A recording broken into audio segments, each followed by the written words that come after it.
Hi everyone, delonewolf here and welcome back for some more EVE Online. Welcome back also for another discussion video where I want to talk a little bit about the nullsec blackout, or rather the aftermath of the nullsec blackout, because CCP has announced that local is coming back to 0.0. Now from what I hear, Concord is still having some technical issues when it comes to bringing back local chat, but I think that will be solved pretty quickly, and it is definitely the end of the nullsec blackout, which has had a pretty big impact on the game.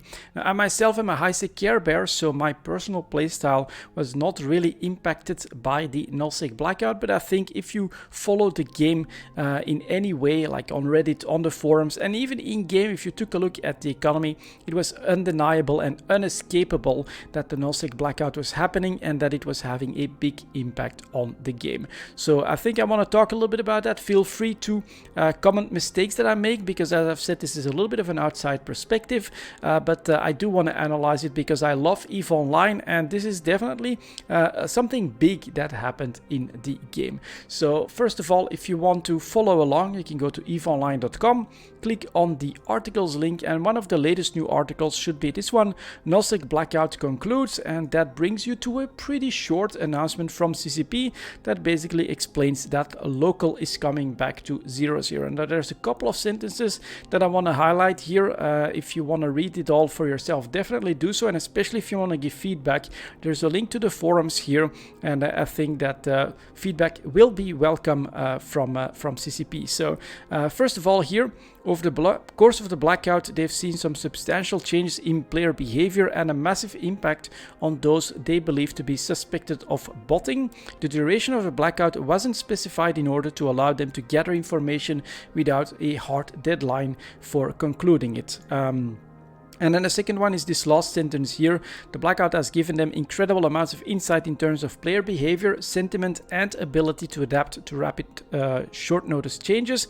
And they're hoping that this will help them guide them in the future development of EVE Online. So I think that this is pretty important, and there's been a very vocal proponent group of the nullsec blackout and a very vocal opponent group of the nullsec blackout. And I think that those two will have, or will find, very different interpretations of this new article. On the one hand, you could say that the CCP have felt or was forced into bringing local back by the declining player numbers, and on the other hand, you could also read into this that CCP from the very beginning was expecting the nullsec blackout to be a limited time period, and that they saw this as a bit of an experiment to gather information on player behavior, the impact on botting, and also the sentiment of the player base when it comes to changes like the nullsec blackout, and that basically they've come to their conclusions, and that they'll try to find solutions to these problems in the future development of EVE Online. So that all of this was basically more planned by CCP rather than that they were forced by the player numbers, which were obviously declining, in order to turn this blackout back or dial it back this way. So I think that the truth will lie a little bit in between. Unfortunately, I don't think that CCP was expecting this very response, where we did see a pretty massive drop in the player base, but I also think that an indefinite nullsec blackout was not exactly their plan. I do think that CCP would only have done that if the metrics showed the exact opposite of what we saw here, like super increased numbers. Despite summertime, we would see increased number of players, massive wars, really big conflicts and things like that break out all of a sudden. They weren't exactly expecting that, but that would of course have helped them decide to keep the blackout going.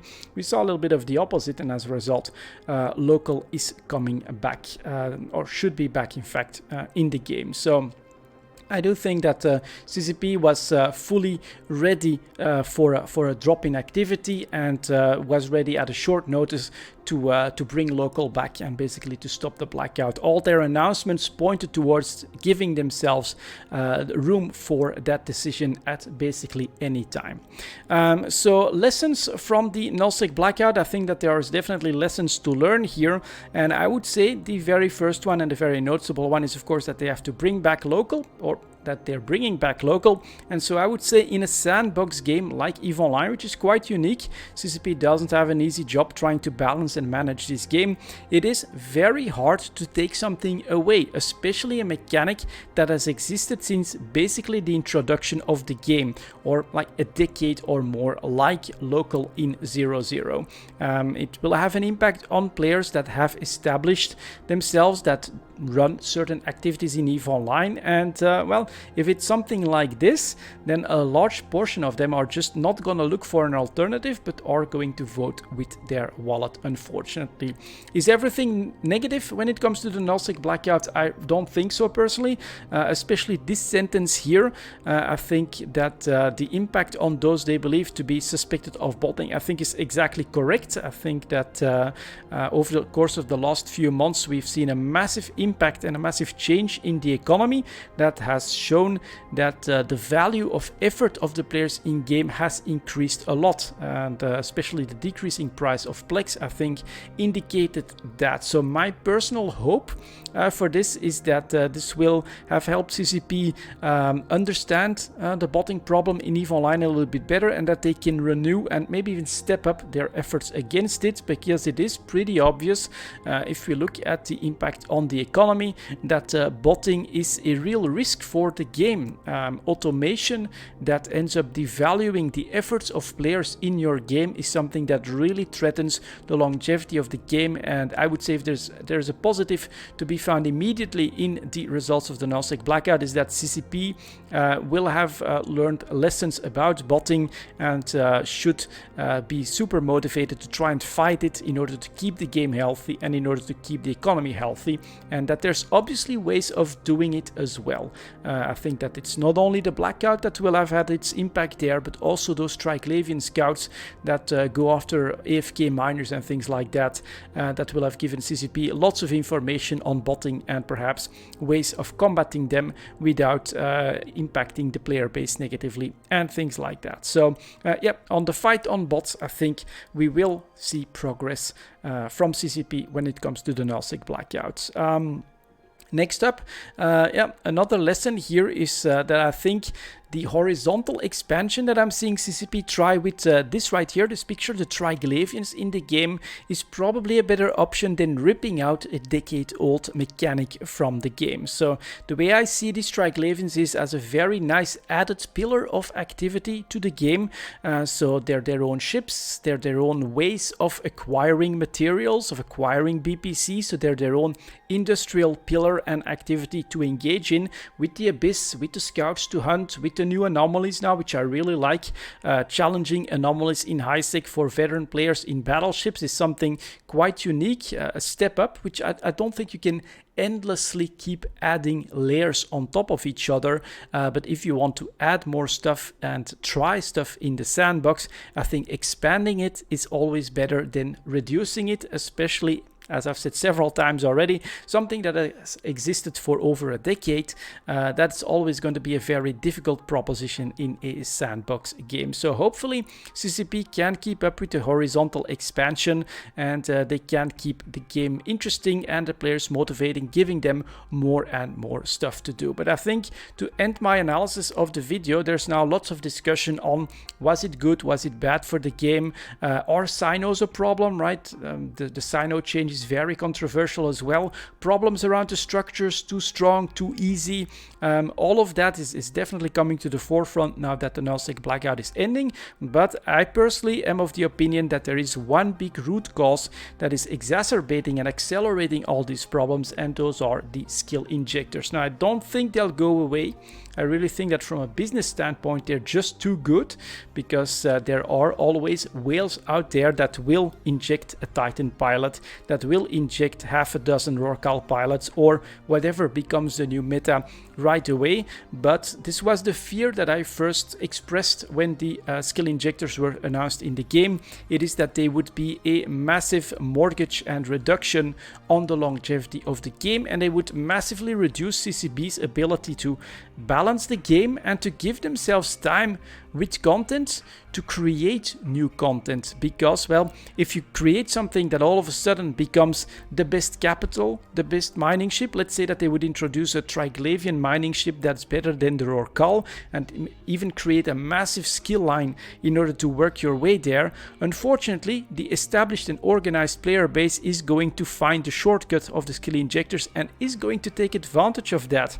And so CCP has, in my opinion, made their job a lot harder when it comes to development and the protection of the health of the game, the longevity of the game, because of the skill injectors. But I don't see them going away. I think economically they make too much sense for them.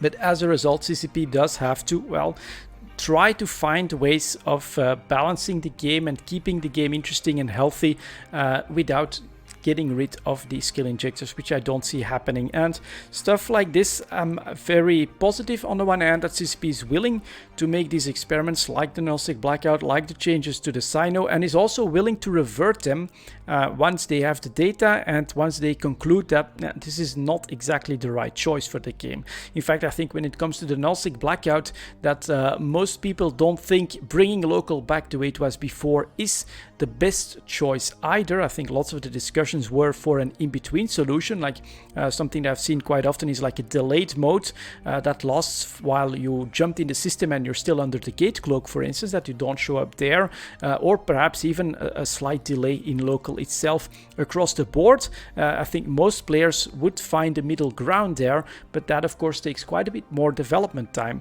than just either no local or full local. And so as a result, yeah, this is an experiment that CCP ran. Hopefully they can learn the right lessons under this, from this, but my personal opinion is that the injectors are the real problem and the real challenge for CCP, and so they really will need to think out of the box in order to find solutions to the balancing and for the long-term health of the game.